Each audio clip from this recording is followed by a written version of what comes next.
Well, it's hard to believe, but right now there are nearly 3,000 Marylanders waiting for a new kidney. Kidney disease is really that common, and Dr. Elsa M. is the Medical Advisory Board Vice Chair for the foundation, the Maryland Kidney Foundation. Thank you so much for being here. Oh, my pleasure. So we hear a lot about kidney transplants, and it's no wonder because these statistics are really staggering. So talk about just the prevalence of kidney disease nationwide and in our own community. So nationwide, it's thought to be that around 1 in 7 individuals may have kidney disease, and there's a high percentage of them that may not even know. Really? Yeah, because really, unless you've been getting regular blood work done and seeing your physician on a regular basis, you may not even know that you have underlying kidney disease. So you wouldn't know until it progresses then? Correct. And it's oftentimes very late in the game when you would actually develop symptoms. Okay. So, making regular checks, getting your urine tested for the presence of things like blood or protein is extremely important, because if you don't, it may be silent and, you would have absolutely no idea. And so it's a big problem nationwide, but in Maryland specifically, those numbers to me seem staggering. They seem really high. The prevalence in Baltimore is very high.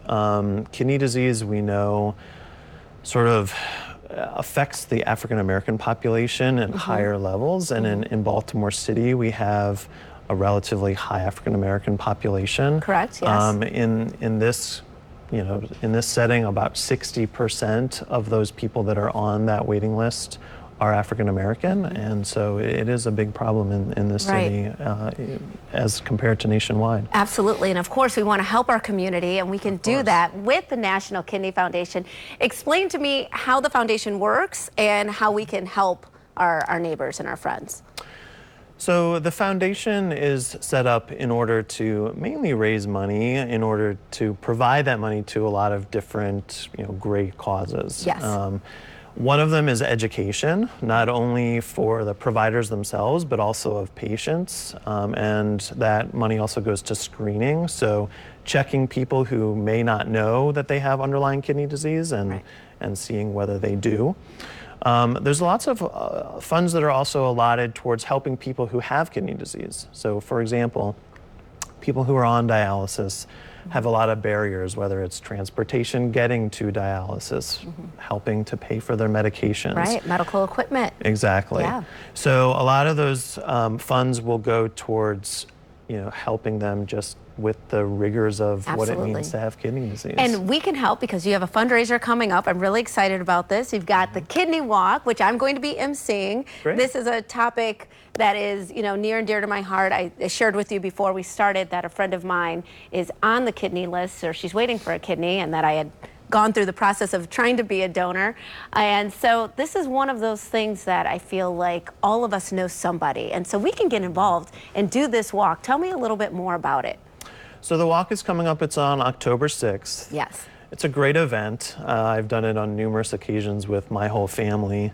And basically what it is, it's just a time to raise awareness. Oftentimes the teams that walk have, like you say, some personal connection to someone with kidney disease, whether it be the healthcare professionals ourselves, people who work in the dialysis industry, someone like you who may have a friend or a family member with kidney disease.